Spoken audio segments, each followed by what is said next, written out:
You're listening to the Podcast Detroit Network. Visit www.podcastdetroit.com for more information.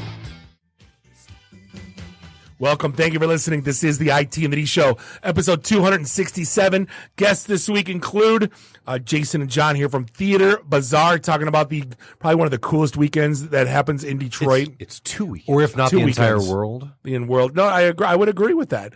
And then also we have Andy and Alan here. Andy's from the Detroit Bus Company, and we're going to be talking Probably about we're shooting birds later. We're going to be shooting Are we birds flocking later. ourselves? I don't know. Go flock myself? Andy kind of started a new thing called PlayFreeBird.com, and we're going to be talking about this charity he started to help out kids in Detroit. Ever wish you didn't have to buy batteries, coils, a tank, and a bottle just to get started vaping?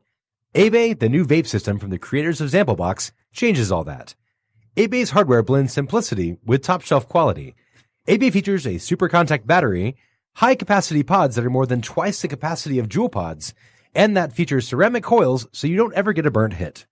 Abe features a perfectly curated lineup of 5 delicious flavors, so you're sure to find one that's perfect for you. Well, and Nuri, we've been using these for a couple weeks now. Oh my God. I'm a fan. I'm super fan. I think they've got the 5 flavors. That's melon and melon ice, Natural tobacco flavor. right? And mango Yeah. and dessert. Yeah. And I think I like the melon ice better. I took it to a party and I've got a big vape rig usually. Yep. But now I just have this tiny little high quality device in my pocket. Pop it in my pocket. And the life's battery good. link's great. I bring Yep. the charger with me. Like it's amazing. I'm a fan. I am sold. For a limited time, get a free Abe kit and $10 off each pack of pods on your first order when you sign up for a monthly auto ship delivery with 3 or more packs of pods. Plus, all Abe auto ship orders get free shipping. Just use the code ITINTHED at checkout when you visit abe.com. That's ABAY.com. ABAY.com. Because we're A-Base kids. We don't A-Base die. kids. We don't die. We multiply. Dave, you may fire when ready. You're listening to the Podcast Detroit Network. Visit www.podcastdetroit.com for more information. Following program is intended for mature audiences. I'm Wyatt, that's Gary, you're Bob, and you're Dave. This is the IT and the D Show. This is Max Headroom, and what you're about to witness is one of the most sinister-sounding intros to a trailer to one of the greatest epics ever. This is Billy D. Williams. Bob and Dave and I are enjoying a Colt 45 right now. And remember, IT in the D, it works every time. Just where do you guys think you are? The Library of Congress? Detroit? Beyond the sun? Any of those right? Take him to Detroit. No! No, not Detroit! No! No, please! Anything but that! No! You will never find the more wretched hive of scum and villainy. Then don't come! Shut up! Hi, this is Jeremy London from Mallrats, and I'm just wondering, how did I go from Hot Floridian Sex with Brandy spinning to the IT and D Show? Hi, this is Christy Swanson, and you're listening to the IT in the D Show. And Bob and Dave touch my hoo-hoos. What happens when you tap the angry beaver in the bumhole? Exactly. Come on. Someone tries. What the hell with this? I'm calling a break. We'll come back to the show. This is Guilfoyle from Silicon Valley, and the only 2 guys I hate more than Dinesh are Bob and Dave. Suck it, guys. What's up, everybody? This is Billy Zapka. Sweep the leg. Listening to IT and the D Show. No mercy. I may have to wipe the beak off. Hi, this is David Kay, the voice of Professor Xavier from X-Men Evolution. Storm! Storm! Come here, Storm. Sit on my lap, Storm. You're listening to IT and the D. Are we at a break yet? Hey everybody, this is Ted DiBiase, the $1 Million Man. You're listening to IT and the D. And if you want to get your money's worth, stay right here. And remember, everybody's got a price for the $1 Million Man. Hi, I'm Ernie Hudson, and you're listening to IT and the D. All you nerds out there. Nerds. Nerds! What is a nerd? Hi, this is Ogre. You listen to a bunch of nerds on the IT and the D? Nerd. I'm a nerd, and I'm pretty proud of it. Hey, Detroit, this is Anthony Michael Hall. You're listening to my buddies Bob and Dave on IT in the D. Hey, what up? This is Jay Muse, and you're listening to the IT and D Show. Snooch to the nooch. Listen, Muse, Snoogans. This is Scott Steiner, Big Pump Pump. IT and the D Show is your hookup. Holler if you hear me. I'm totally into Dave, but not Right. so much Bob. This is Robert Hayes, Ted Stryker to my mother. When I'm not hanging out at the Magumbo bar, I'm listening to the IT and the D show. It's worse than Detroit. Is there such thing as a meat hangover? I love my Monday meat steak. Hey, folks, this is WWE Hall of Famer Hacksaw Jim Duggan, and you're listening to the IT and the D show. Tough guy. Ho! Hi, this is Kelly LeBrock from Weird Science. So, Bob and Dave, what would you little maniacs like to do first? The question isn't what are we going to do, the question is what aren't we going to do. Ludicrous speed! Sir, had you better buckle up? Now buckle this! Ludicrous speed! Go!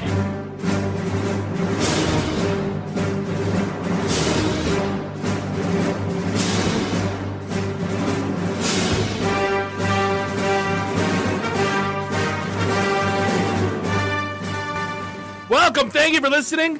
And I did not get logged out of Facebook this week, but we are. I did. Listening to the IT and the D show. This is episode 267. Or, as I like to call it, Bob's wrong, plus 251. 251, right. We are recording here live in Studio One in Podcast Detroit in beautiful Royal Oak, Michigan. This is Bob the Sales Guy. That is Dave the Geek. Nuri the FNG's in the house. Randy, I do the Twitters. Walker is doing the Twitters. Find us online, itandthed.com. Give us a like on the socials and subscribe to us everywhere fine podcasts are sold. So, hey, mark your calendars. Dude, we have a lot going on. So we've got Free Podcast Day coming up this Saturday because it's already October. How did that happen? So that's going on. We have we're trying to figure out when we're doing a podcaster meetup. Probably the second week of October down at the Detroit Shipping Company.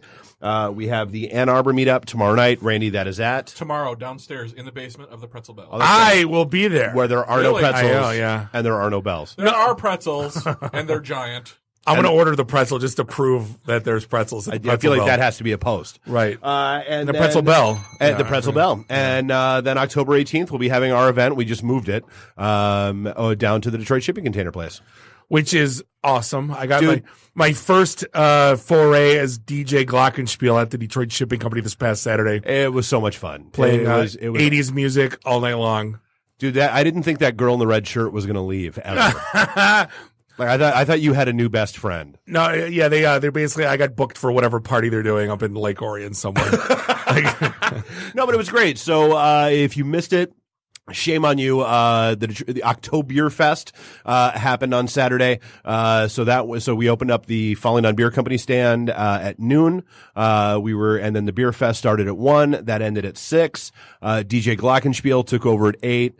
The best part of the entire thing was that when he was 6 songs in, one of the security guards walked up to me and said, "Hey man, there's a couple people here that just asked him to keep it a little more upbeat and really want to he's getting a little down and sad with the songs." Do you know who requested that? No. Here we go. I looked him dead in the face and I went, "Man, here's the deal. This is his first time here. This is the first time we're doing this event here. He's going to go through about 10 songs and figure out the crowd, and then he's going to be fine." And he's like, "Well, but could you just mention it to him?" Go back to being a security guard. I'm like, "All right." So I'm like, "Hey man, it makes me laugh that this even has to be said, but here, this is what somebody just told me." And the look on your face was like, duh. Right. I'm like, I'm not worried about it. And sure enough, 10 songs in, the entire dance floor was full. People were just loving everything about it. No, that was one of the guys that works there who's the nicest guy in the world. You can't tell people that work there no, because they take care of your stuff when you're not. You know what I mean? Right. So he asked for Journey Open Arms. I'm like, I look at him like, come on, do I have to? He goes, dude, you have to. It's my favorite song. I'll get it out of the way right now because I'm not going to do it later. So then, yeah. And see, now if you would have done it right, you would have gone, this is a couple skates. Yeah, ladies' this choice, is a couple backwards skates. only. So, I mean, next, news of the week, I mean, it's got to be the Facebook hack. I mean, 50 million users. It was really weird because I was out at a place in Ohio where I had no signal, and I thought that it was just for me being without signal for a couple days. Right. Like, why aren't I logged into my Facebook account? Why aren't I logged into any of these things? And I came back to the real world and realized that something had happened. Yeah. So what happened? It wasn't actually the passwords. No, it was No. I don't even know what access tokens are. So that's what keeps you logged in. And part of it was, so it was a bug in the view as feature. Like you can view your profile as someone else viewing your profile. And there was a bug in that allowed people to basically gain access as you, not as you viewing someone else's profile. They've obviously already released a patch, but they went ahead and resalted everything. They went ahead and just basically force logged everybody out. So yeah, 15 million people woke up and had to log back into Facebook on their app. The humanity, you got to put your password I'm in. sorry, the free service that you do not pay for in any way, shape, or form mildly inconvenienced you. Data. The fact that was a deal, the fact that was I had to log in today to my Facebook. It wasn't just on. That was a problem. I don't. Well, since the breach or this hack has happened, they've also announced that it has affected Instagram and other services that use the Facebook login owns. with Facebook. Yeah, which basically is login with Facebook. If you use a third-party site, use the Facebook authentication. which is like everything now. Yeah, so that's a huge so hack. they're all affected. I wonder what kind of penalties they'll pay for this, or what kind of European courts they're going to have to go in front of. No, the Europeans will hold them to this. It's like, then you'll just have they'll just stop having Facebook in Europe. Screw So it. this was my favorite. This was one of my favorite stories of the week. And usually when we've been talking about when people get ransomware and they just screw it and unplug everything and throw everything in the garbage and start from was scratch. It that library in St. Louis? Yeah. I can pay your ransomware demand of $90 million, or I can just buy new systems entirely For $30,000. For $30,000. Screw you. So this one's backwards. So this is in the Pennsylvania Senate, the government. Yeah. And they got a ransomware attack for they needed $30,000 in Bitcoin. which is probably worth like 15 now. I mean, no, 20. Anyway. I mean, 22. I mean, 12. I mean, 4. I mean, 62. I mean, 87. Yeah. Right. So it was like $30,000, and they said, "Screw you. We don't pay terrorists. We don't negotiate with cyber terrorists." Yeah. So basically, Microsoft had to bail them out. Well, see, that's the first mistake, right? It's like, well, this is a Microsoft Windows XP system. I should call Microsoft. Right. So Microsoft bailed them out. Yeah, problem one, you have a Microsoft XP system in any way, shape, or form connected. I guarantee they to still anything. have Windows 2000 servers that they're still retiring. I'm sure there's a Windows of course ME they box do. somewhere. But Microsoft basically sent them a bill for $700,000. $1,000. Yeah. $700,000. But this isn't the worst, though. There was at a medical center in Erie County, Buffalo, where they could have paid a $30,000 ransom, but they chose to pay $10 million for new IT infrastructure. And it's expected to reach $17 million because they're not done yet. Jesus Christ. So do you actually is it better to just pay that $30,000 in Bitcoin and make it all go away? I don't know. No, because then the word gets out to the friends. It's kind of like, go rob this house. This is how he broke in the back door. Then they tell their friends, and then everyone robs the house. And then they tell two friends. Right, exactly. And so on. Right, and right. So on, it becomes a and lie so now. on. Right. Woof. I hate that this is happening because the shithead fanboys are going to declare this, the butthurt fanboys, as we've called them over and over and over again, are going to declare this as a victory. There's Lucasfilm announced they were already slowing things down. Now there's an unconfirmed story coming out of Lucasfilm that the Obi-Wan and Boba Fett standalone movies are just dead. I'm angry. Yeah. Because me too. Are you happy? Are you happy? Not you. Not me. Are you guys happy? You whined and you bitched and you fake boycotted and you bitched on the internet and you gave death threats to characters you didn't like and you bitched more. How many times did we talk about, okay, fine, you didn't like episode 8, so you boycotted Solo, which, Jesus, Tap Dancing Christ, is the movie you wanted. Which is pretty goddamn perfect. That you want these standalones because they're so good. Fine, ignore the next trilogy movie, but cut off your nose, spite your face, friggin' morons. Don't go see it. Guess what? I feel like there's an opinion here that's not being voiced. Yeah, I don't know. I mean, Solo was great, except for he should never made the Kessel Run, and the first time he flies the Falcon, that was a mess. It was. That's a good point. Well, what I think is that why is every single throwaway line ever in any Star Wars movie made into one extra movie? It's like everything that he mentions, the entire trilogy, all happens over the course of 2 weeks early on. Basically, he's out of high school. He's like that jock that only talks about his winning touchdown. He's that one Al time. Bundy. He peaks years. I'm like, and then does nothing in between right. after that. Now it's I'd made the Kessel Run, and that's all I ever did. Because if he didn't do it, fanboys would have screamed even worse than what they did to begin with. Screw them anyway. Like if you didn't Let's have make the a good dice movie. and you didn't have the Kessel Run, if you didn't have that entire need the casino Kessel Run. scene could have been gone. Let's be clear. That- We've yeah. You're talking about 8. No, was that? Oh Yeah. yeah, it was. Oh damn it! You're blending movies now. I am. They're all blurring with the together. fancy tauntaun bird things that look Right. racing. But in a related story, I went to the DSO this weekend to see Star Wars at the DSO. Oh, dude, that's so good. And they played episode 4 with the orchestra. So it was the most amazing thing I've ever seen at the orchestra. I've seen it. It's so good. I totally forgot that the orchestra was even there because their timing was so perfect. And I looked down, I'm like, oh my God, I'm getting chills right now because people are actually playing this. Yeah. So it's coming through your city. Find it. Go to it. For the love of God, go. It's so absolutely amazing. good. Yeah. So, I mean, the best headline I thought this week was basically Google doors hacked wide open by the own employee. Well, so yeah. basically, this guy figured out a way to trick doors without using an RFID key card, and he only had good intentions, apparently. Well, it was a super shitty implementation. So these devices would basically send the same encryption key and the same message. So he would sniff the network and saw that this encrypted piece of data was open. Yep. And he would send it to the door and it would open. And apparently to fix it, they'd have to go to a different protocol, which is TLS. Yep. Which is a modern web security protocol like TLS 1.2. Yep. And it would require a transport layer security. Complete hardware upgrade. Yep. So you have to swap out your entire key system with something new because apparently the old devices didn't support the new encryption. But you think about this now, if this is Google, imagine if this is like any automotive company in Detroit that isn't half tech Or savvy. any effing company that uses That- digital key cards. Right, which is everybody. Everybody. Now, I don't think that everyone uses RFID, though. Almost everybody. Most of them are. So if you're using equipment made by Software House, if you're listening and you're in IT, Software House is the company that did this. Yeah. So you want to upgrade to their newest model. So yeah. Apparently, like he just recorded like a thunk, whatever that sound makes, and he like brought that's how he did He it. found the packets that went with Yeah. the thunk. Right? Yeah. Yeah. Oh, that was like the old guy with the first gen DVD copy protection that you could literally beat with a black marker drawn around the outside of the DVD. So the one thing that like this has been coming up on the news lately, but it wasn't really tech related, but now it kind of is. Vice did an article about a 17-year-old that's like been a big advocate for the right to repair. And you don't realize that that's a thing, but like now like you got John Deere, and I'm trying to think who else is Apple's involved in this too. That's the foundation of this kid. Yeah. That like imagine having a car and not being you have to go to the VW dealer. To get your car fixed. Sorry, you turned this Tesla. screw and you avoided your warranty. Well, Tesla, yeah. That car's more software than hardware. Right? Yeah. Right.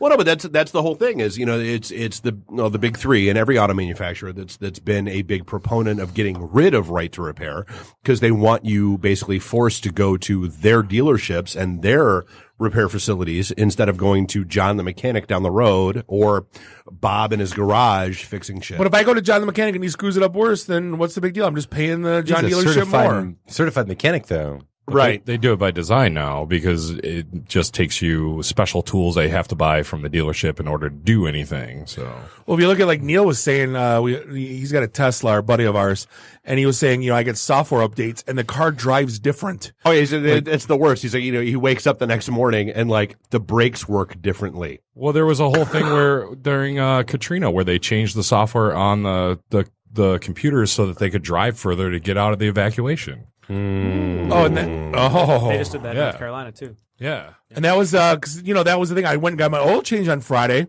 I'm supposed to get out of there at cause he's like an hour for the oil change. Oh like, my God. You need the software update because it's up for your car. So there we were waiting for Bob at a dive bar. And nobody's like an hour later, like 1 hour later, nothing. I'm like, hey, he comes out, he goes, the Wi-Fi, it's taking forever. And I'm like, what kind of update is this? He's like, 2 hours later, Wait, nothing. They do the software update in your car over Wi-Fi? Yes. Holy crap. Shout out to Vilatel VW on Vanagus. Oh, you suck. Tell the old man to buy better Wi-Fi. I sat there for 2.5 hours past when they said to get my software update. And at this point, I'm like, give me You should have just stuck with the oil change. your Bob. coffee sucks anyway. They're like, there's no reason for me to be here. You gotta believe there's no error correction, and if the Wi-Fi drops, you just brick your car. Yeah.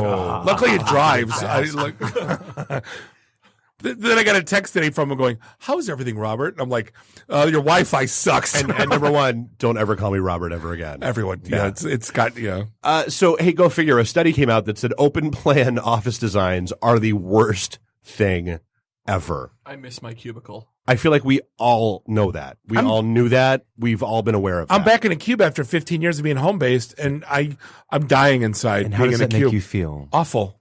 Like there's just a part of me that just like I sit in this cube now, and I'm like, just one long hour-long groan sitting in this little. long for that cube if you were sitting in a room with 20 of your coworkers. I don't want to make. I guess that's the one thing I don't want to make eye contact with anybody. I think the one thing that like Cisco was doing, which was good, was everyone kind of had it was an open floor plan, meaning you just come in and you go. There's quiet rooms, there's conference rooms, there's open rooms.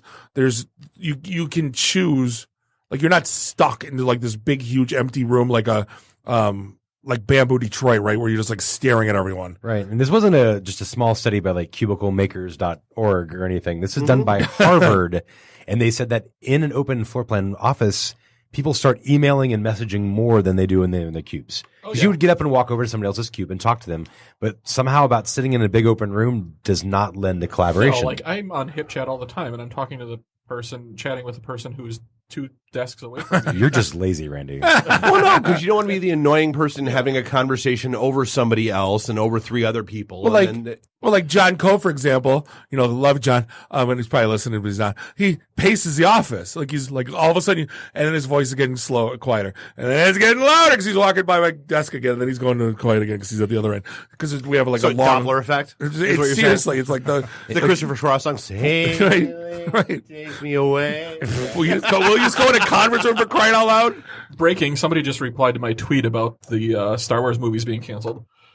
Press release says that's because the Solo movie was crap. The Last Jedi sucks even more. See, it's your fault. A butthurt Just fanboy? reply, it's your fault. Yeah. It's 100%. It's no one else's but yours. It's your fault.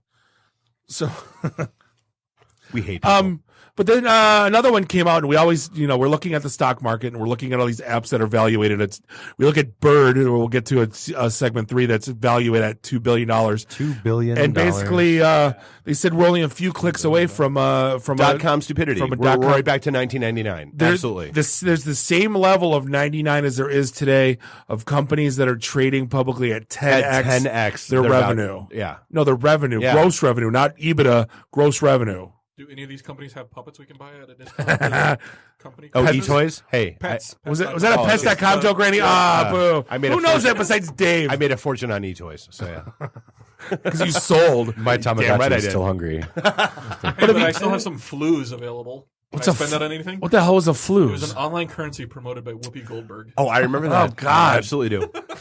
So, hey, I thought this was, we always talk about, like, can you be forced to unlock your phone and all that nonsense. The FBI is catching a little heat for effectively tricking/forcing a suspect to unlock their iPhone X via facial recognition. Now, is this no warrant, right? Yeah. Okay. Well, this guy, apparently, by the news, is pretty much a shithead. Like, absolute worst. But is it that your face is not considered biometric data, and so you don't have to have a search warrant for it? I know your fingerprints, they cannot compel you to use your fingerprints, because that's considered something different than your face. Like, so when this whole thing started, people were warned that if you're a security nut and you have things on your phone you want to protect, to not use Face ID. Oh, no, they had a search warrant. They entered his home. They had a search warrant. I'm looking at okay. And basically, put it. So they had a search warrant for his home or a search warrant for his phone? For his home. And then forced him to hold the phone in front of his face to unlock it. Dicey. It's even weird. Like, there's the attention detection feature on the iPhone X too, so you have to actually look at it and blink. Well, because let's the old what was it? Windows. It wasn't XP. I think it was Win 8 that started using facial recognition. Windows Hello. That you could literally fake out with a picture of someone. Or Samsung. Oh yeah, dude, how did they first announced that you could just hold up a photograph of somebody and it would work? But how did we miss this? It said FBI has used suspects' fingertips in the past to unlock phones. They even tried to crack an iPhone by 3D printing a dead person's finger. We actually talked about did that we story really? Where they actually there was actually, because they caught a lot of shit for that. Where they actually, when there was the one where they went to the funeral and tried to use the dead person's hand. Like I remember that. Like walked up like they were just a mourner at the service and tried to unlock the phone with the guy's hand. Oh, so sorry, Uncle Pete. Put on Actually, I found a Wired article that says basically you could be compelled using your fingerprints or your face but you cannot be compelled to give them a strong 6-digit passcode. I like the funeral thing though. So you just take a selfie with the body and then, you unlock the phone. Right. If you have an iPhone 10 and you are approached by the police, quickly press the side button 5 times and that will disable the facial recognition and the fingerprint. What? Reader. Is that a thing? Yep. Yes. If I see the FBI why are coming you a terrorist, Randy? Yeah, exactly. Yeah, 1, 2, 3, 4, You don't 5. like freedom? That did not work. If you see FBI agents coming up, grab your phone, push 5 buttons on the left. Who's going to do that? You're going to shake your pants. Yeah, dude, I see the FBI coming for me. Yeah, exactly.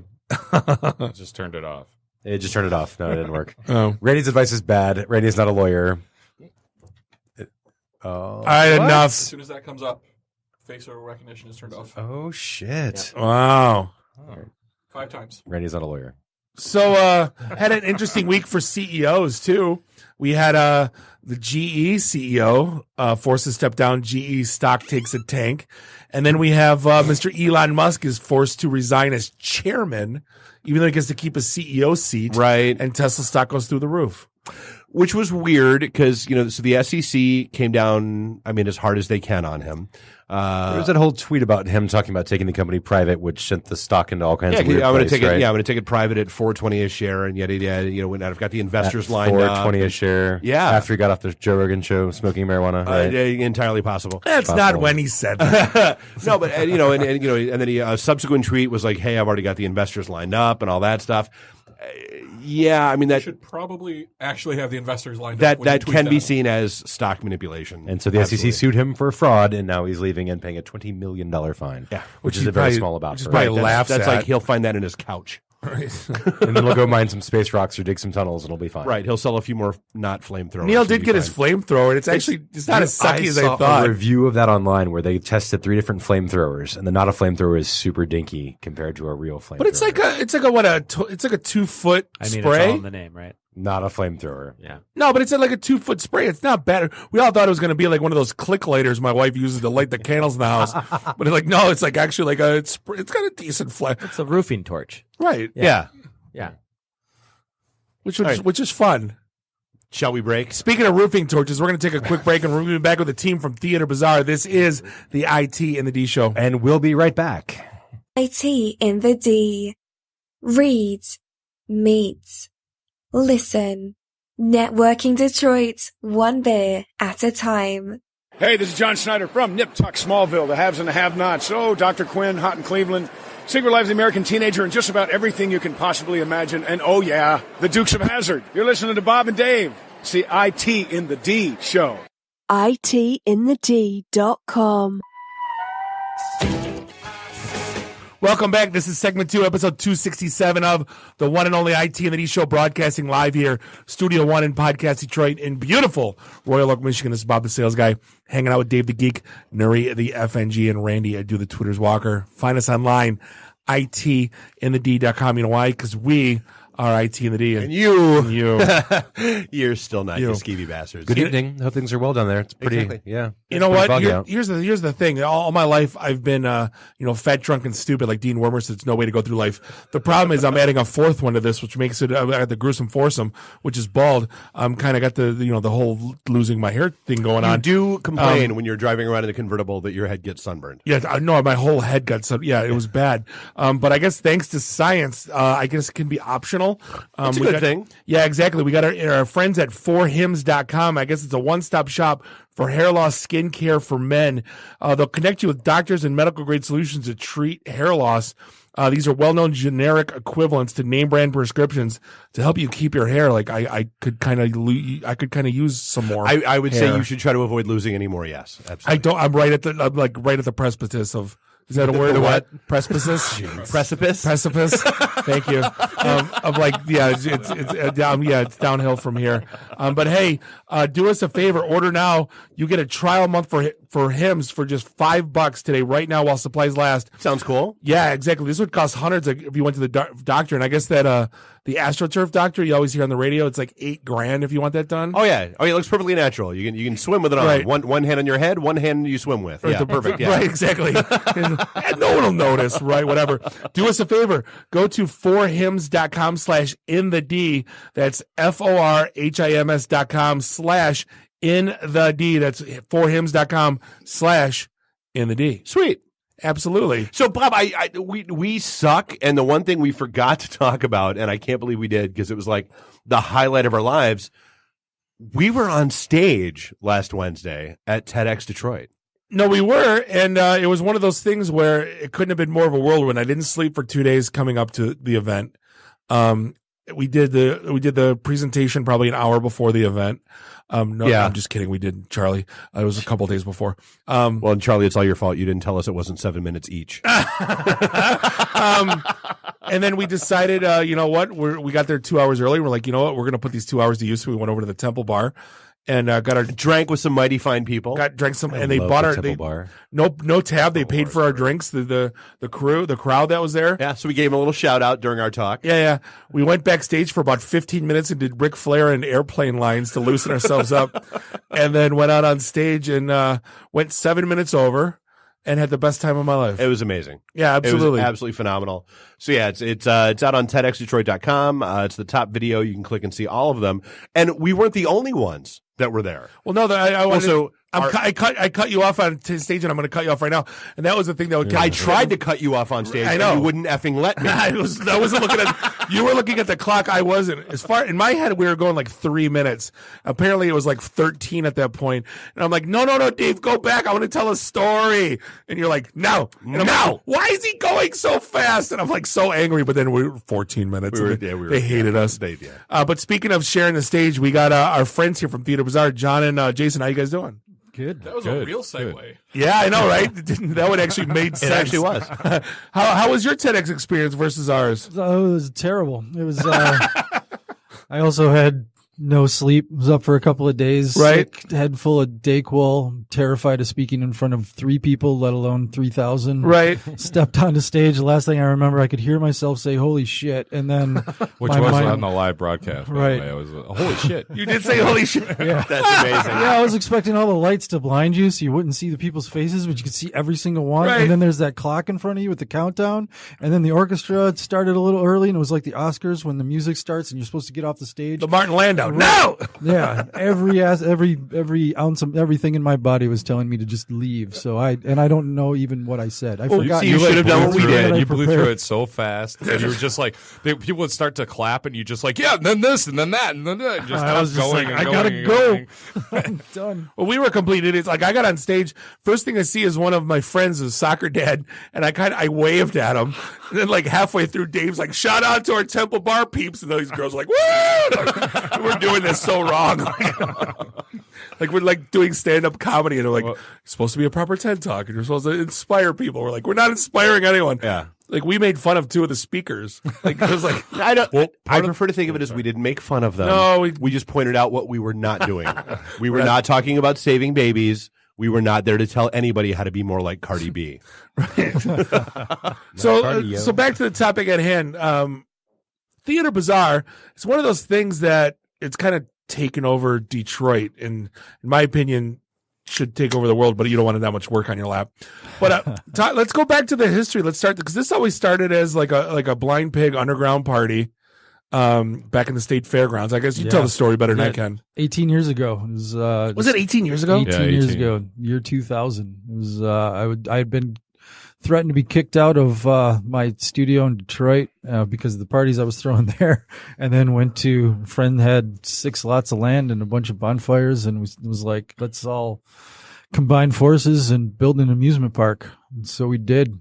And ran it for 10 years and had a roller coaster and a Ferris wheel and underground tunnels and a frontierland and flamethrowers. And then 10 years into it, the mayor found out and was embarrassed that we'd been building an amusement park. It still exists. That's the funny part. Well, no, I love some of the remnants are still there. Most of it's Very gone. little. Very little. 98% of it's gone. It's a rotten corpse of what it used to be. I mean, we had a year where we had to disassemble everything to drop all the charges and and out of court to disassemble for a year. every stage. They wanted us to have no ability to assemble again. Was the wording of it. Please take an X to everything you've built. Bonfire party for the city. Some terrifying sad. photos of that. And, it's like tearing down the stage, and then we actually ceremoniously buried a corpse of a casket full of mementos and stuff where the stage was, and launched 3 concussion launches of city-sized fireworks that Well, they were are- military grade,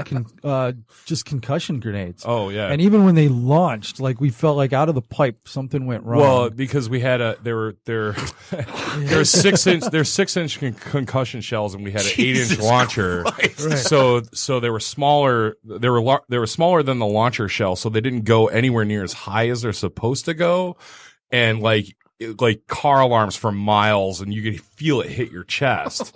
It hit your chest when it left the pipe, and then hit your chest again when it blew up. Yeah, and so that turned into a thread on the Ferndale patch about how the world is opening up, and ancient Sumerians, and all first kinds started out, of. there was an article. It was like the police report strange noises in the night, and there were people as far as Madison Heights that had their windows rattled from this. Yeah. And they were just like, these were not fireworks. And then the thread started where everyone had, the different every theories that they're theory. digging tunnels to the center of the earth, and I'm not that's saying it was causing like the aliens, earth to but crack. it was and, aliens. like all this I other think this stuff. is it right here. We're like, no, we launched Planet X. fireworks. Like April 2nd, 2012, Ferndale, Michigan resident shaken by 3 mysterious booms and bright flashes. Oh, and of course it was 2012 when it was supposed to be the whole Mayan end of the Oh, world. yeah. Yeah.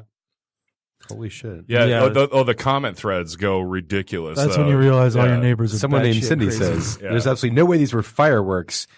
I felt some explosion with no explanation from the police. When and how are we going to get an answer? Well, because they have no flash because they're just concussion shells. So Right. they don't make a firework. They just make concussion. A boom. Yeah. Yeah. So yeah, it got way out of control, and it was super funny because it started out where it was like, I think you wrote something eloquent about like, oh, it was Zombo slipping loose from the mortal coil of this world or whatever. She and did then not and go then- quietly into the night. Oh, here we go. This is crazy. I believe they're doing something and covering it up. Military tests? I don't know, but this is getting really creepy. That was from Phyllis. Zug Island, the Windsor hum. When I was telling people, it was like saying, no, this was actually something we were doing at the grounds, and people started yelling at me saying, do not mock God. This is So here it is. Jesus Christ is ready to return. There are signs. Get your life in order. That was from Steve Kinkle. Thanks, Steve. So, I mean, the city hated you. They made you bury everything. So how did you actually get this thing to become like what it is today? Because now you're at the Masonic. There's 4,000 people coming on a Saturday night. I mean, it's ancient Sumerian prophecy. Yeah, Is that what that's what happened. Right. Is obviously, the Right. world opened up and allowed us to get to the Masonic. okay. It swallowed the mayor. Yeah. Right. Now we were shut down. We were shut down 26 hours before doors on a sold out show of 3,200 tickets. 2,300. 2,300. I guess I'm exaggerating, but we happened to be able to get a meeting with the Fillmore that year. It was 11 o'clock at night, the day before the party. Yeah, and it was like we basically shook hands that we were going to move to the Fillmore 18 hours before event. Jesus. And Wow. came back and just started disassembling Strip mining. everything we could. And It was calling every person, anyone that had a truck. We had just a convoy of trucks out front, and we had no idea what we were taking or where it was going to go. We just started strip mining the entire thing and packing it into a truck. This was Zombo on Ice, right? Yeah. So when we got there, That it was was my token. it was literally just a placated meeting. Like they were not actually going to let us go to the Fillmore, but after we were done, they felt for us. However that happened. And they said they had already decided that no, this is not going to happen. They were just going to hear us out.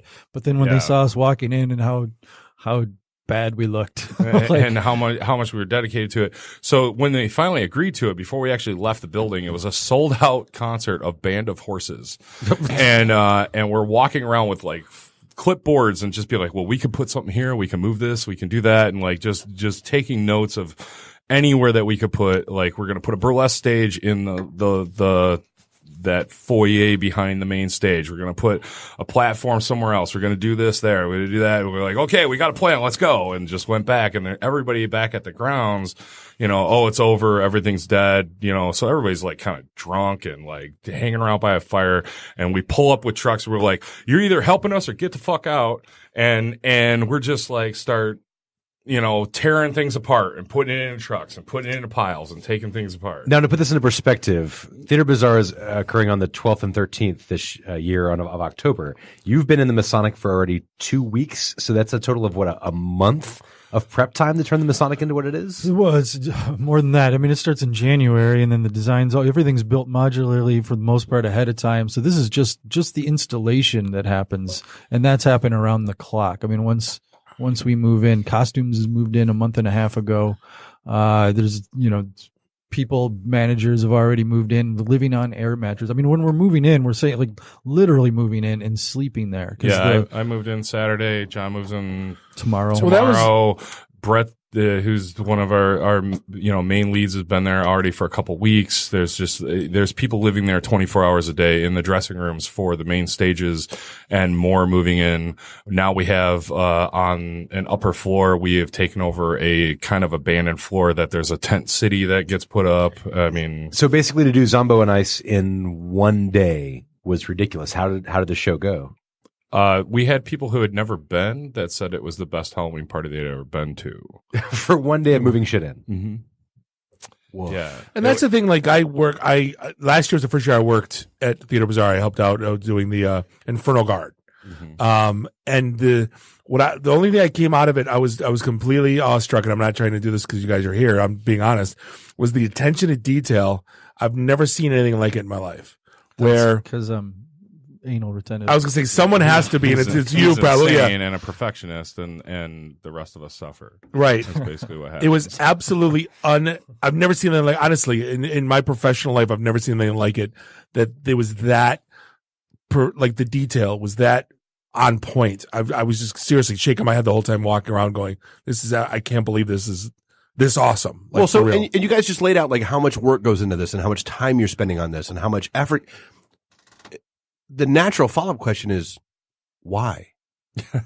Like, why do you guys do this? Also goes back to my insanity. It's like we've said before. I mean, it's John's vision, and it's the party's an excuse to pay for the art installation. I mean, the ticket sales just barely cover what it costs to run the event, and we don't make anything off of the bar. We don't make anything off of concessions. We don't make anything. The only thing that we make is ticket sales there.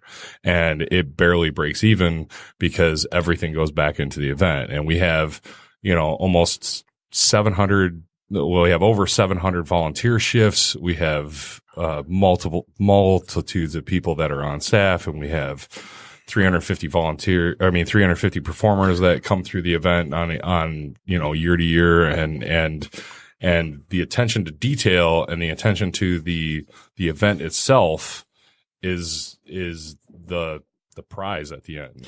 You practically started a religion. I mean, let's be honest. We should start a religion because then we wouldn't have to pay tax free. Yeah. You could be anywhere basically in the city of Detroit and see a Zombo sticker and people yell "Hail Zombo." Yeah, I know. Yeah. L. Ron Hubbard's great quote. Writing sci-fi is great, but if you really want to make money, start a religion. Yeah. I was at Costco and I was standing there buying a bunch of stuff, and I had a Zombo hoodie on, and my checkout guy was like, "Hail Zombo." I was walking through Meijer getting groceries about 6 months ago, and Sister Mary Motherfucker actually walks by me really quietly, and she says, "Hail Zombo." Like, it was very quiet. I was like, yes, this is happening. She lives in my neighborhood, which is even better. So. Yeah, and then the one thing about this that we haven't talked about is the Masonic Temple itself. Like, this is the largest Masonic temple, more rooms than any other Masonic in the entire world. Yes, in the world. It is one of the creepiest places I've ever been in. It is. It is. Okay. See, and I was actually curious, like, it's bigger than the one just outside of DC? Yes, it is the largest one in the world. That's phenomenal. I was just there Sunday because I'll be in the Infernal Guard, and that was my first time at the Masonic, and I was amazed. I've never been inside there before. It was amazing. Thanks for coming to our TED Talk, Randy. Well, you saw. I watched it live. You can see my chat message in the video calling you out. Doesn't count. You saw a very small portion of what we actually use for the building, because the main auditorium and the what is now the Jack White Theater, which is their normal audience attendees, we don't use it all. We use the ballrooms. We use several lodge rooms. We use many rooms that are normally can't not fill the open to pool? public. That would be amazing. We want to fill the pool and make it a ball pit, but that's not for the public. Now, That's if you don't know the story, and like, what is it like one of the top floors? It's actually directly above the theater. Yeah, there's an unfinished pool. It's one of the creepiest rooms I've ever seen in my life. It's super creepy because part of the construction of the building came down to where the depression hit. Yeah. I mean, and now stuff isn't there, and I'm not really sure, because when we first came in there were rooms that literally had not been touched in 100 years. Like, no one had been in this room. Well, there's the Shriner wing, which has been untouched since what, the 70s or 80s? Yeah, 1980. There's still a plaque where there's a guy that just was doing a redo on the interior decoration. They put the plaque up to him before it was done, and then the recession in the 80s hit, and you can see where they're adding the baseboard molding to the walls, and the hammers and the nails were just left, and there's dust on those hammers. Yeah, they just put them down and walked out of the building. Wow. There are 14 floors in the building, 1,037 rooms. Well, we say 1,031, but that's right. Yeah. 1,000. Oh my God. Well, there's secret rooms and there's secret hatches and there's. I've been in some crazy places in that building. There are definitely that. We got lost on the tour when we were there for the TEDx tour, and literally we're going down staircase and we're like, oh my God, and like we can hear people. We didn't realize where literally I thought, because the doors are like nailed on both ends, and we're like, I'm starting to have anxiety attacks, and finally we got to the stage, and I'm like, oh my God, thank God. So you've been doing Theater Bazaar for 18 years. Yes. And it has grown every year. You've gotten bigger. You've moved to 2 weekends. What is it that keeps people coming back? What is it that keeps people, there's nothing else like it in the world. So there's that.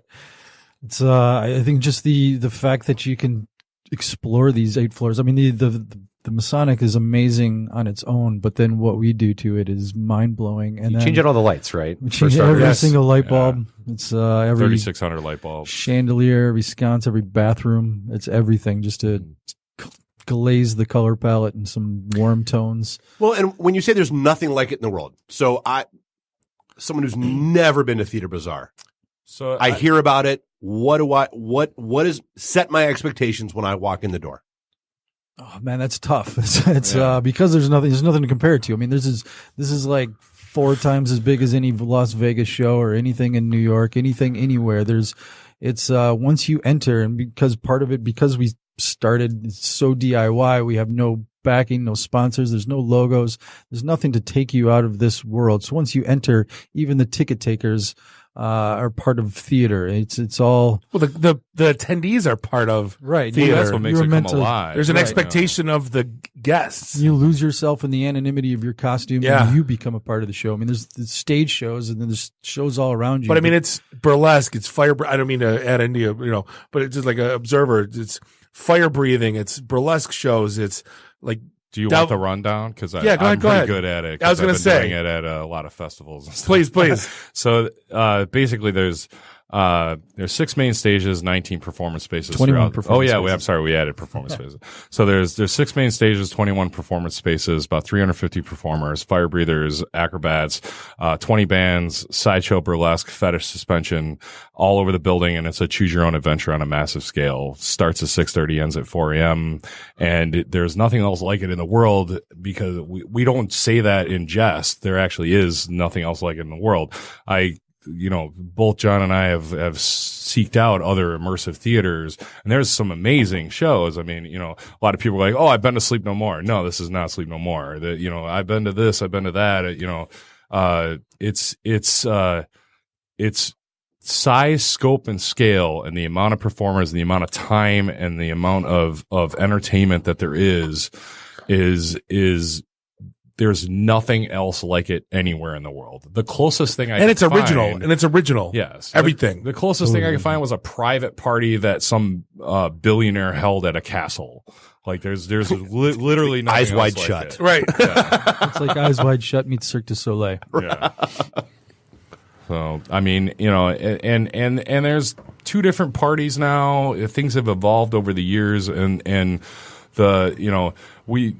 we wanted to do now we do a black tie masquerade the night before the main event, and that's like a whole nother special event that's like much smaller, much more intimate, much more classy, that ends very dirty, raunchy rock and roll. So, you get that You go on a journey. Yeah, you start off very hoity-toity, very upscale, but that's not how it ends.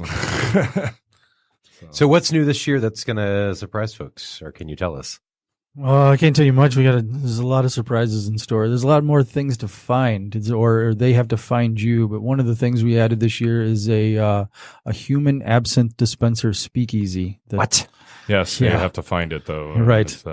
Yeah. I don't want to. It does Challenge accepted. I'm in. Why is this already cloudy? No. Yeah. It's there's the party itself has been dialed in. Like it's gorgeous. It runs better than we probably could have ever expected. So now it's a focus on narrative. It's a focus on interaction. It's a focus on little things, and that's going to be a long-term build. But right now, there's little things that you could find that not everyone's going to experience that is going to stick with you.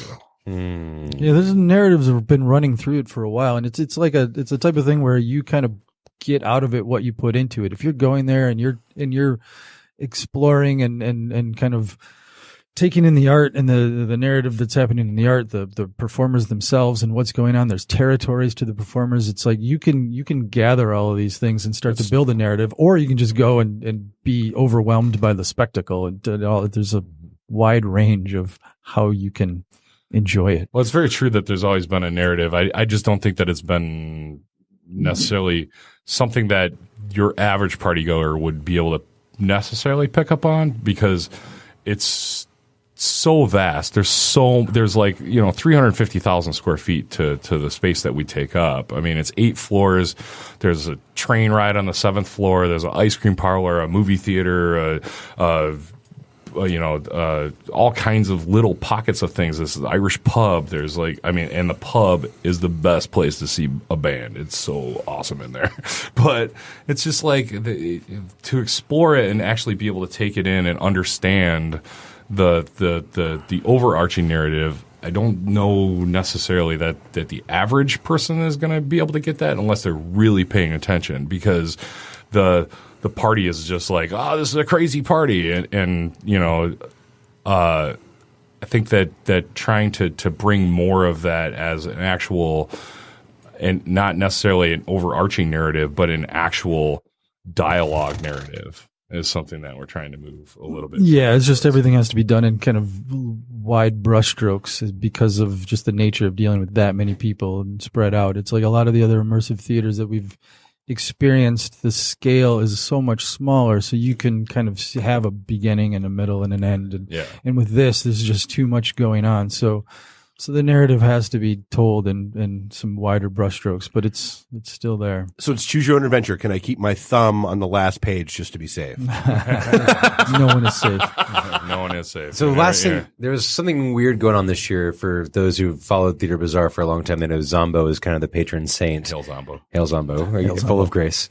And this year on Instagram, there's something about a new king who may be overthrowing Zombo. What's that all about? Well, because Zombo is our god, and like any god, he is wanton and egotist, and he's been on a bender since the last party, so no one's really seen him. It's like it's all been one big party night since last October.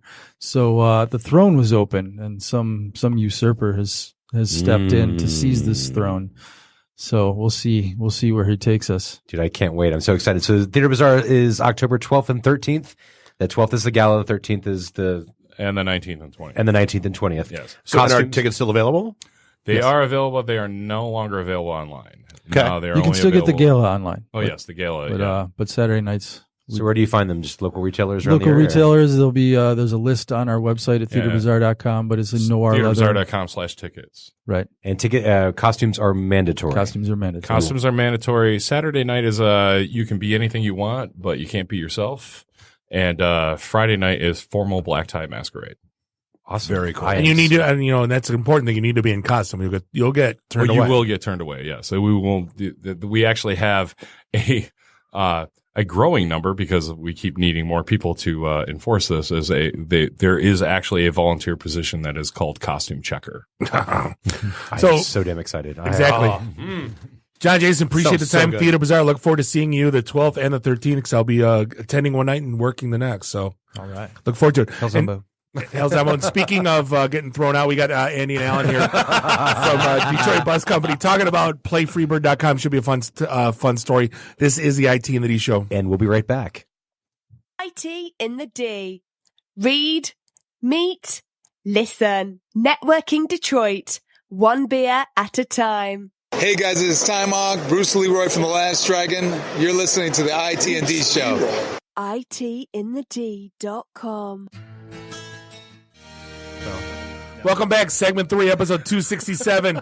This is the IT and the D Show, broadcasting live here, Studio Detroit and Podcast 1 in Royal Oak, Michigan. Bob, the sales guy, hanging out with Dave the Geek. Segment 267 of episode 3. Nary the FNG. Randy, I do the Twitter's Walker. Find us online, itinthed.com, where you will find all the things. This is the first time in the show history in 267 episodes where there's been it's a lime. It's a lime. It's like we have a coconut. We can put the lime in the coconut. I was going more, the Jell-O in the Christmas present from Aunt Bethany. It tastes like lime. But we got Andy DiNerosi, Alan in the house from Detroit Bus Company. But hey, you're holding it above your head. Well, yeah, it's like 45 pounds of scooter that I'm holding above my head right now. Do you even lift, bro? Oh, don't do that. Oh, he turned the throttle on. It makes funny noises. It whirs like the Jetsons. So here's I guess we know you from Detroit Bus Company. We know you from Detroit Applebee's. We know you from being that guy, Andy. Giving the finger to Comcast. Yeah, giving the finger to Comcast while they're in the studio with us. That was fun. Right. Love you, Michelle. So talk to me about this latest adventure. You woke up one day and said, I want to go collect birds. Well, a lot of people know about these electric scooters. So, you can ride them wherever you want. You can check them out with a credit card, but someone charges them at night. So you can go scoop them up. They pay you $5 to $10 to But we don't think about that. We just think about ride them and then drop them. Yeah. No, that was the weirdest thing because Craigslist had ads for people to come pick them up. Wait a minute, what a goofy. And they do just drop them on the street. Right. And I literally. Right. I didn't know why over on the side. It wasn't like those Mogo bikes where you have to dock them back. Yeah. You just drop these things anywhere. They're dockless, so you can ride it wherever you want. The terms of service lets you just go wherever. This man has no dock. So you get the chargers have an app, and so you get to see where the scooters are. So I signed up as a charger because why not? It sounded fun. And you can make literally dozens of dollars doing it. Are you just bored with Detroit Bus Company? You just need other things to do? No. I mean, a little maybe, but no. No, he's kind of like the Tom Nardone of the bus. Once in a while, he just does stupid shit just to make himself laugh. I think that's what it is. Sounds familiar. Yeah. That is a terrible insult. You're welcome, Tom. No, we're buddies. So, no, I want to learn about the network because these things are supposed to be a new mobility product, and we work in the transit space, and I just want to see how the network works. I went inside. I'm the inside man, the jungle, and it's a really shitty gig job. You work really hard picking up a 45-pound scooter into your pickup truck that might not be there. You get there and it's not there because people knock the brains off them. I would say I'm 50-50 on scooters I found versus scooters that just weren't there. Really? On the map. Every time I charged them, I found one that was broken. Yeah. Or you'll pick one up and it won't charge, and so they don't pay you. And so because they pay you based on the percentage charge, so they'll pay you $10 times 0% equals 0. And it's but I got up before 7 a.m. to drop this stupid thing off somewhere. Yeah. So wait, there's hours to this? So yeah, that's the most suck of this whole thing is that you have to pick them up after about 9 p.m. because that's when they all come up for charging. But you have to get the stupid thing out onto the street before 7 a.m., which basically means you don't get a full night's sleep. You're like a repo man. You're on biphasic sleeping. You basically have to sleep 5 hours and then drop off the stupid scooters, then go back to bed.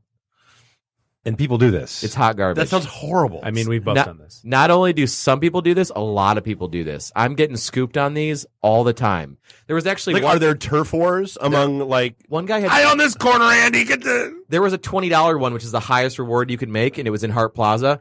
I pulled up at the same time a pickup truck pulled up with 30 scooters in the back, and we were like the race was on. And we were saw the dot, and we were both kind of half jogging. Chariots of fire going on in Hart Plaza. He was full on sprinting, and he got it. I didn't have $20 worth of give a shit in me right then. But this dude had a massive pile, and he said he does 50 to 60 scooters a night. So the bad thing about the scooters is you need to do that many a night for it to actually pay a decent amount of money. Right. Well, what if you do 50, but can 60? you charge 50 to 60 scooters? What's the? So that's the other thing. That they only send you 3 chargers, which are a 42 volt, kind of expensive charger. And if you charge successfully, they'll send you more based on some algorithm they won't tell you, which I think just some guy logs in and goes send this guy scooter charging. Yeah, send this guy more chargers. Yeah. So if you ask, they won't tell you if you can get more or not. So I've had people give me pity chargers. Friends of mine have signed up and given me the chargers, but I think I've got 6 chargers right now. So I had adventures on a bird a couple of weekends ago. Last weekend, yeah, where we started day drinking at 10 in the morning. That sounds like double bird. Bloody Marys. Yeah. Ended up doing shots the of best part Jaeger. is, so start of the morning, Bob is, I am not getting on a scooter. You can kiss my ass. 3 double Bloody Marys in. I'll think about it. We drank a lot more than that. No. I'll think about it. Then 3 bars later, okay, Neil, go get me a scooter. I'm going to ride that batch. So he walks 3 blocks, brings me back a scooter, and says, go. And for some weird reason, there's 50 people outside all watching me trying to get this. And not just watching, videoing. And I couldn't get it to go to save my life. I'm sure it was amazing to watch. It was someone defined. I kept yelling at Dave, going, "It won't go!" Did you not read the instructions that say you have to kick and then accelerate? I just stood. For me, just a balance standing was enough. Oh yeah, that was a Herculean effort. You seem him just balancing on one foot was amazing. You seem like Mr. Action Sports to me. Oh yeah, I say in high school. Yeah, my center of gravity is in my neck, so like a peach. That's right. No, so all right. So why? You just to be profitable, you've got to do a pickup truck full of scooters. Why? Yeah, you got to do a ton of them, and they actually just reduced the minimum reward from $5 to $3, so it's even harder now because there's so many people that want to charge. I don't know why. I mean, I'm not a wealthy man, but I will not do this for long because it's just hard. It's terrible because there's only 300 scooters per company max. Yeah, max in the city. So Spin is coming, which is the same as Bird, the same model of scooter. So there'll be 900 scooters. Roughly, but I'm telling you, you'll see the dots just disappear off the map. Do you have to have different different chargers for different brands? They're actually all the same because it's all the same crappy Chinese scooter underneath. Yeah, it's all a so Xiaomi. Bird and Lime sent me chargers, and you can just swap it. It's fine. They're all Xiaomi M365s. You can get them on Amazon. They're $500. I mean, they're kind of fun. They're good. They go quick enough to hurt yourself. Wait, the chargers? No, the scooters themselves. Yeah. Oh no, they're mine didn't. Well, that's because you were on it. That thing was screaming. One at a time. Just $250. Is that right? They're not super expensive. No, right? if you buy 100, they're $500 a piece if you buy them individually on AliExpress or Amazon. And that doesn't come with all the cool hardware like the GPS radio tracking. No, it comes very simple. All right. Yeah, we're looking at one right now, which is hard to prove on the radio, but we brought one here out of its natural habitat. It's been very, very, very quiet tonight. Hasn't said much. No. All right. So play Freebird. Why? Yeah, totally. So when I was scooping up these scooters, because again, back to TEDx, the video played. Yeah, we're TEDx partners now. We're TEDx buddies. So I went to these housing complexes and the scooters were always gone. It was 1 a.m. You get there's no scooter, and it shows a little pin. It's on someone's house, and you're like, crap. And so every time I rolled up to a housing complex, I was like, "Sir, it's the bird police. Please bring out your birds." Well, Andy, you haven't talked about the variable pricing yet. Well, yeah, the more lost a scooter is, the more they pay you. Define lost. So, the longer it's been off the network, or the further it is away from the original point where it came from, okay, they pay you a higher bounty. So the highest bounty they'll pay you is $20, and $20 is $20. So can I drive this thing home and you can pick it up for $20 in Auburn Hills? I would pay so much money to watch you try to ride a scooter from here to Auburn Hills. Not at this time of night. It'd be like Dumb and Dumber with the moped. Well, I was only shaking the steering wheel, like I couldn't steady it. Speed wobbles. Yeah. Yeah. But so I kept trying to get these $20 ones, and these housing complexes would show a ton of scooters, but then none of them were outside. So then one day I went there about 4:30 p.m. and I saw a ton of kids on these dead scooters kicking them around, because once the scooter's battery is dead, it's just like a heavy, crappy push scooter. Okay. And so all these kids are riding these scooters around, and I pull up and I was like, "What are you doing?" And they're like, "What are you doing?" I'm like, "Well, I'm charging these scooters." And they were like, "Well, do you want this one?" And I was like, "Nah, not really. Like, you're using it." I was like, "Do you want your own scooters?" Like, it's super fast conversation. I was like, "Do you want your own scooters?" And they're like, "Yeah. And some Oreos." They're like, this kid's like, "Are you listening to Bisco?" Right. So we put up a super simple webpage, PlayFreeBird.com, because I thought, like, let's raise some money. Like, let's get First off, let's talk about how in the hell was that domain available for you to get? How much did you buy that domain for? $8. I even used a discount GTFO. code. There's no way. That generation is not internet I savvy. cornered the market. Yeah, I looked up freebird.com. Of course, not available. Right. And then it's just parked by some idiot. And then I looked up playfreebird.com, and I was like, this must be available for like the next 10 minutes. Right. And I bought it. And so now I have it. It's mine. Amazing. All right, so simple webpage. Yeah, so simple webpage, and basically had it so people could buy a scooter off our Amazon wish list, send it to us, and we'll give it to one of these kids. Helmets. I put Oreos on there. Someone sent us 9 crates of Oreos. We have I counted it. We have 3,000 Oreo cookies to give out. And it's been really awesome. We've had 40 scooters sent to us. We've raised about $4,000. Dude. We're going to become a Razor premium dealer so we can buy them wholesale.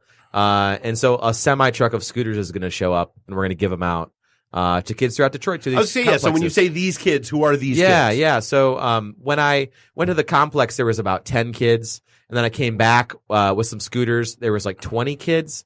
And then they left on the scooters we just gave them, because we've already done a give out so far. And then 30 kids came over the horizon like Braveheart. Basically, the word got out that scooters were being given away. And I had to tell them, we don't have any more, but we'll be back.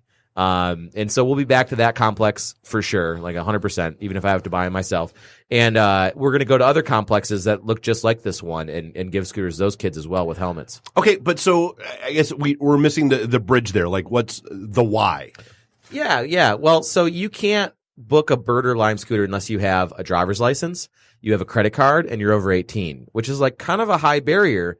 If you're a kid or you're watching people drive a kid's toy and you're like, I want to drive it, and you can't. Right. Yeah. Or economically even too, right? So it's not just kids. It's, people who may live in a housing project may not have a credit card or a driver's license. Yeah. Well, and you need the smartphone, and you need to be able to So the entry price is pretty high for that, basically, even though it's $1 to start. There's a lot of baked in cost. And also they drop these things at the corner of these neighborhoods, and they don't ask anybody. They don't talk to cities. There's actually it's a hell of a business model. I'm just going to drop all my shit off and see what happens. That's unbelievable to me that they got away with that. Totally. And I think it's going to come to an end. Ann Arbor. Ann Arbor's already rounding them all up and putting them in the bird cage, as they're calling it. A lot of cities are impounding the scooters, right? And there's a storage unit in Allen Park where all the broken ones go, and there's hundreds of scooters in this storage unit. I mean, the business model is not sustainable right now. They're kind of litter, And yet they're valued at $2 billion. With a B. Yeah. With a B. Isn't that the whole goal of this thing, is trying to break them, though? It's like rental cars. I want to put you on one. I want to pop the clutch at 90. Yeah, exactly. The fastest car in the world is a rental car. So, yeah, I mean, these things, even at charging them, you find that the headstock is really loose or the tires are flat. I see guys pop jumping curbs all the time. Yeah, it's I was going to say, there's jackasses doing burnouts with them in our parking lot. I was going to say popping wheelies. You saw nothing. So what we want is we want to promote fairness. Like this $2 billion scooter startup is dropping off scooters in the neighborhoods in Detroit. These kids aren't technically supposed to touch them. So we want to give electric and manual And scooters that's kind of to kids. shitty. Yeah, it's kind of shitty. Yeah. Like at the basis of it, like you haven't talked to anyone. You haven't like given people a way to book them with cash. You haven't talked to any schools to hook them up. Like none of that. So we reached out to Detroit Public Schools. We reached out to Detroit Public Library. We're working on like a separate scooter network where kids can use scooters for free in the long haul. Very cool. Because that's a way that we can offer scooters sustainably to like a large population. Now, have you thought about starting like your own like charging pimp economy, like where the kids can be the gigs, the giggers that go out and get your scooters for you? We've had people suggest that, but that's like the basis of like gypsyism, like basically making your kids go out and like grab stuff and bring it back to you, like crows. Well, that so it's a proven model. And the money pool is really small, right? The real bad part about that is that like it pays so little that if you then like chopped up the pool, like it's completely unsustainable. Like if you get all the money, let alone like part of the money. It's like being an Uber driver. It's like being an Uber driver, right? Yeah, $250 to clean up that puke in the back just wiped out all your income for the night. Right. I haven't found a scooter that's been puked on yet, but it's only a matter of time. I was close. It's only because they're smaller objects than cars. Yeah. Exactly. It's easier to lean to the side. Yeah, exactly. So I guess what's been the most challenging aspect of like what's been the hardest part about doing this so far? Oh, charging scooters? Yeah. It's a lot of little things. What's your most prized find? Oh boy. Oh yeah. I have one of those. So there was one indicating on the DeQuinder Cut, that recessed walkway. And I went down there and there's no scooter and you can make them beep. And I'm like hearing the beeping. I'm like, so it's here. And I keep beeping it and it keeps like Marco Poloing like back to me. And I found it upside down in the bushes. Someone had thrown it into the DeQuinder Cut. And it fell down like 15 feet. And I picked it up and I unlocked it with the little QR code and it's fine. Like they're really pretty tough. There's some other good ones. We found one by the Packard plant. Someone rode to the Packard plant and just left it. You know, so no tiger. God knows where they are. Yeah, no tiger. Good callback. And then sometimes we find them at like bus stops and people are like actively trafficking them out of the city on the bus. And so like I went to unlock one once and a guy like put his hand on it. I was like, you use this one? He's like, yeah. I'm like, okay, all yours. And so people like take them on the bus and just take them out of downtown and do whatever to them, you know, out of the city. So like there's really nothing to stop this though. There's no active management. Well, how do they charge them? I was gonna say, so there's the app that you said that is there a range that you can track them? No, but once they're dead, like the battery it stops pinging at some point. It can't talk out. I have a theory that if you smash the brain off of it and twist the wires together, I bet it works. It works. Do they replenish these occasionally? Oh yeah, totally. Yeah. So there's like the hundreds of dead ones in Allen Park. New ones just keep coming in. I think their replacement cost is so low. There was an analysis, like they make their money back on the scooter with all of the costs in like 22 days of usage. Makes sense. Yeah. So if the scooter doesn't get thrown in the river or the brain smashed off in 3 weeks, in the first 22 days, they make back the price and start making money. So this is generating tons of digital trash. Oh my God, yes. Oh God, yeah. Yeah, 18650s and circuit boards and like they're made in some sad factory probably by children. Like, you know, it's right. It's not an ecological product, even though they advertise it as such. How much would you say the rare metals in the circuit boards are worth? Not zero. More than a shopping cart. So how far are you going to take this? I mean, given, you know, there's how many kids in this damn city? And you had a little blowback. Like I saw the Reddit Ask Me Anything thing. Like, you're just another social justice warrior, white guy, man, trying to save this man city, man. Yeah. Oh yeah. If I go through all the adjectives that I got called on Reddit, like I'd have an amazing resume. I was like, don't ever. Once I saw you go on Reddit, I'm like, I'm not even going to look at it because I knew it was going to be a shit show. It's like you will never find a more wretched hive of scum and villainy. Deadline Detroit comments tries really hard. Yes, Doucheline Detroit. Yeah, absolutely. New frontiers and ripping on people. Love you, Alan. Mwah. No, I don't. Some people wrote some really nasty stuff that I'm not even going to like repeat, but you're always going to have that with any kind of project like this. Like people think the worst of the city. They think the worst of the people in the city. And like, we just need to keep doing what we do and just tuning all that shit out. Well, yeah, because God forbid you're not helping in the way that someone else thinks that you should be helping. Right. You bought that building and you're rehabbing it, but it's not what I want. Right. So I'm going to complain on the internet. I imagine every commenter is like the guy from the World of Warcraft episode of South Park with like sitting in the recliner with the Cheeto dust all over him. Must be an incredible badass. Yeah, no shirt. Pooping in a bucket. Change my pee bucket. Come on, meatloaf. So, Hot Pockets. As long as you picture him as that guy, it's all good. So yeah, I guess to But Bob's they point, talk like comic book men, though. They got to like, worst idea ever. Worst idea ever. Yeah. So yeah, I mean, I guess to Bob's question, like where, I guess, how far do you see this going? Like, where do you want this to go? Yeah, we got reached out to by the Steve Harvey show and the Ellen show, and so I imagine if we go on one of those, Steve Harvey. Get a lot. We asked 100 married women. It's Family Feud, Bob, not the Steve Harvey show. Oh, same guy, different show. Close, but different. But we end up on one of those shows. Like, I imagine we'll have a lot more scooters to give out. But there's 30,000 kids in the city of Detroit, like young kids. Right. So like, well, how do you do the free? Well, that's the thing. Like, do you like the little Mogo docs at like different areas in the city? Like, Well, the one end is just the give out. So we go into a neighborhood or a complex and we talk to people. We talk to kids and ask them to go get their parents because we need them to sign like a release. Yeah.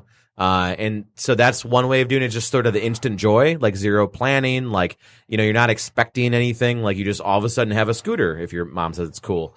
The other way is the working with the Detroit Public Libraries, where they would, because they're already good at handing out expensive assets. And so you would use your library card, whatever system is already in place, that they already used to loan out like iPads and bicycles. And like, we're going to have a certain amount of loss, just like Bird and Lime. Like, scooters will get broken, like some might not come back, and that's okay. Cause like, that's the cost of providing the network, library card is like when you're 40 years old, like you have a $3,800 late fee because you didn't bring your scooter back. Compounding interest. So I guess what do you want people to know about this that we haven't hit on yet?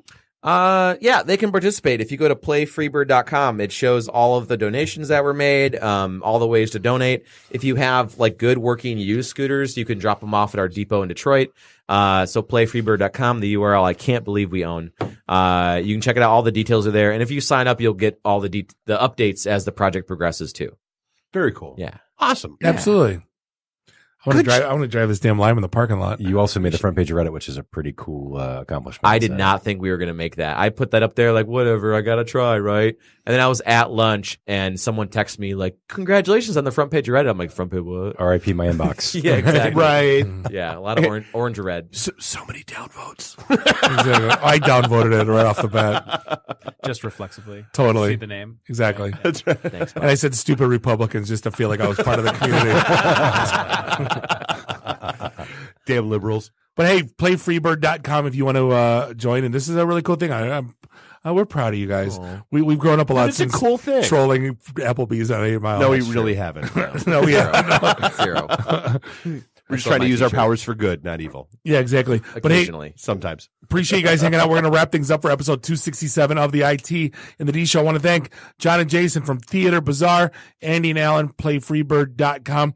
Also like to thank Abe Kid from Samplebox and For Hymns. Thank you for keeping the lights on. On behalf of myself, Bob, Dave, Nuri, and Randy, do us all a favor. Drink up your drinks. Get your phone numbers. You don't got to go home. You just got to get the hell out of here. See you next week. Drive careful. Beat it. The emergency destruct system is now activated. Conan, what is best in life?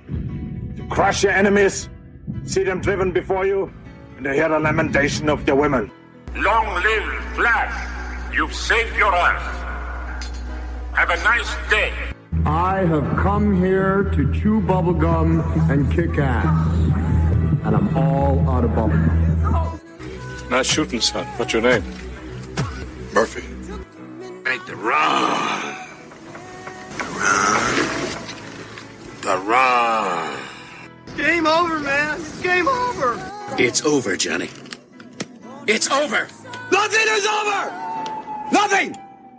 You just don't turn it off. I can't say no, and I don't really want to, so. Well, especially with the back doors open. Yo! Hold up! take a chill. You need to cool that shit out. And that's the double truth, Ruth. Bob loves it in the can. I hope this was as much fun for you as it was for me. That's why I like it in the can.就on the truth.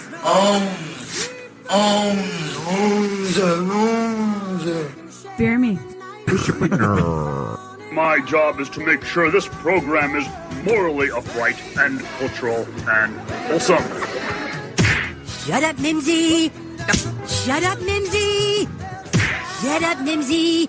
Why would Buick put their cars next to the Bentleys? Why? That's not marketing. The alphabet. It's brilliant. Yeah, I can't take that position. That analogy sucks because it's right. Because you're getting your 8-track tuned up. Are we at a break yet?